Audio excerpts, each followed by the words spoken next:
Ny fitakin'ny Baiboly. Ny fitakin'ny Baiboly manasanao anjo izany lohahevitra izany.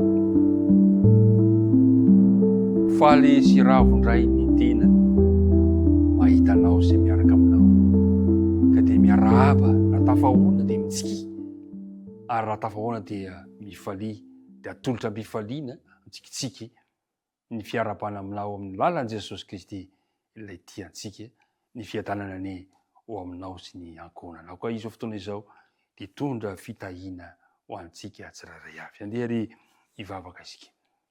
Andriamanitra rainay eo, faly indray izahay tafaraka aminao, mahatsapa ny fombanao anay, ny fitantanana rehetra.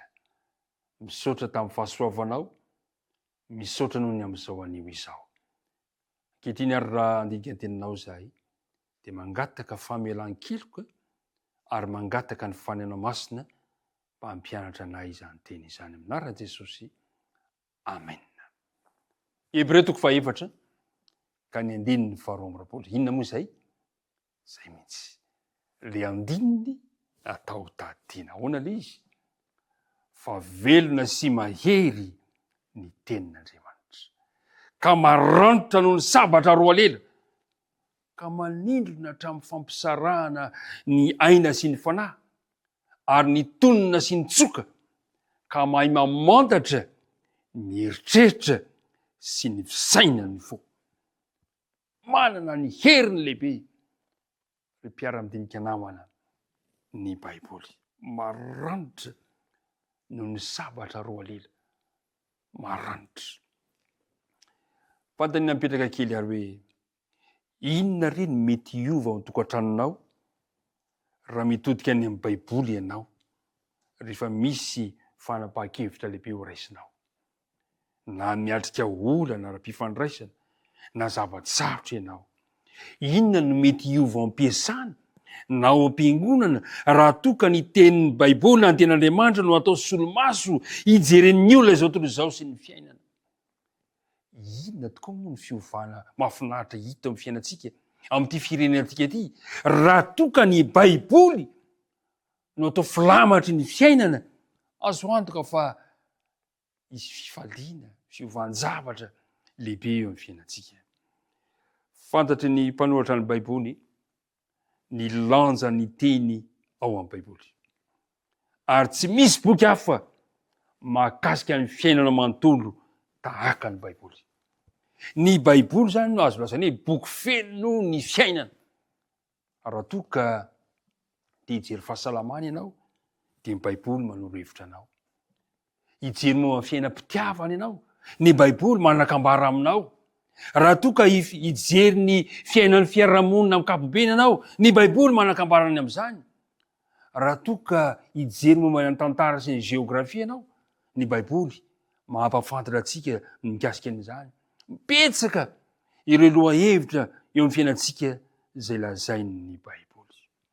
Hoy ny voalazan'ny Davida ao amin'ny Salamo 5:1 ka ny andininy 2:20. Salamo 5:1 ka ny andininy 2:20.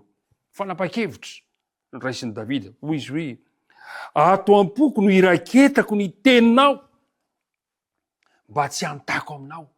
Fanapa-kevitra lehibe no nambaran'i Davida eto. Ato am-poko no iraketako ny teninao mba tsy hantako aminao. Fa inona loatra reny tena mampaharesy lahatra an'i Davida ka nahatonga an'i Davida handraiza fanapa-kevitra izany hoe ato am-poko no iraketako, hitehirizako, hametrahako ny teninao. Ary ianao, inona ny fanapa-kevitra raisinao?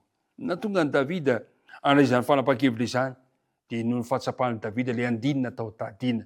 Hebreo 4:1 ka ny andininy 2:20. Atao jerevantsika ny ilay voalazany Hebreo 4:1 ka ny andininy 2:20 dia zao no voalazany: fa velona sy mahery ny tenin'Andriamanitra. Resy lahatra Davida. Fa velona ny tenin'Andriamanitra.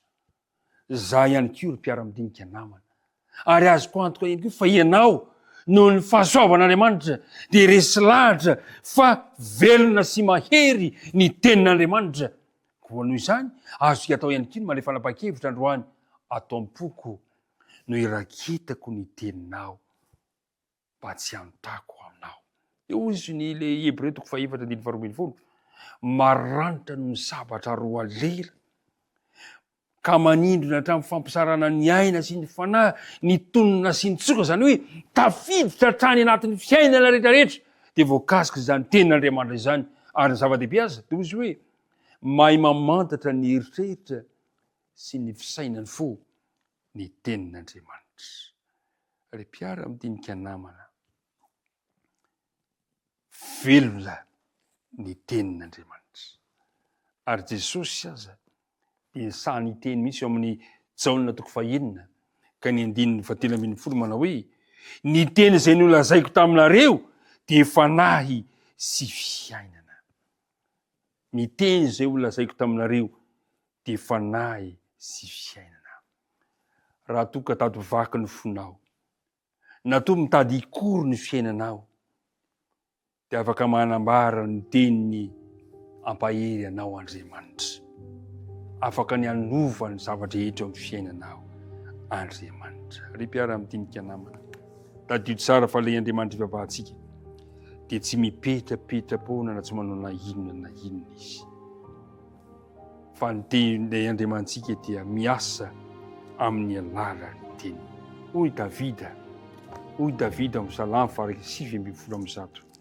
Salamo 9:1 ka ny 5:10. Hoy izy hoe Salamo 9:1 ka ny 5:10 manao hoe izao no mampionay amin'ny fahoriako, ny teninao no mamelona ahy.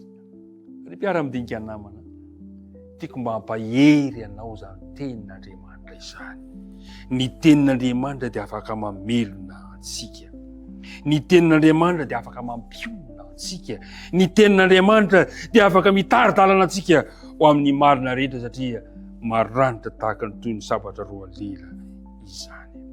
Rehefa mahatsiaro noana ianao dia raiso ny Baiboly satria ny Baiboly dia sakafo amin'ny fiainantsika. Izao voalaza amin'ny Jeremia 5:10. Jeremia 5:10.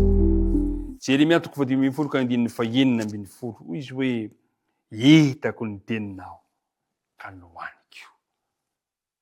Olona manahoana moa zany olona mihinana ny tenin'Andriamanitra izany? Mianatra tahaka n'izao ataontsika izao, mihinana ny tenin'Andriamanitra. Hitako ny teninao ka nohaniko, ary ny teninao no fifaliako sy firavoravon'ny foko. Fanantsonina tamin'ny anaranao aho Jehovah Andriamanitra ny maro.